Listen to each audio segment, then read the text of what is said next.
الحمدللہ رب العالمین والصلاة والسلام علی سید المرسلین اما بعد۔ ایک بھائی سوال کرتے ہیں کہ کیا کسی عورت کے شوہر کا بیٹا اس عورت کے لیے محرم ہوگا؟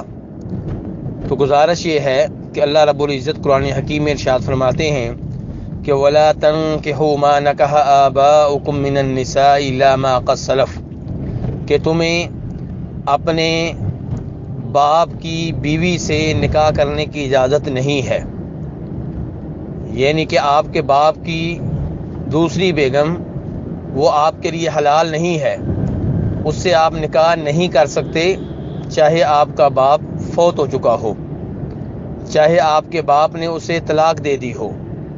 تو اس سے پتہ چلا کہ یہ لڑکا اس خاتون کے لیے محرم کی حیثیت رکھتا ہے۔ تو خلاصہ کلام یہ ہے کہ کسی عورت کا سوتیلا بیٹا جو اس کے خاوند کی اولاد میں سے ہے وہ اس کے لیے محرم ہے، اس کے ساتھ سفر کر سکتی ہے اور اس کے ساتھ نکاح جائز نہیں ہے۔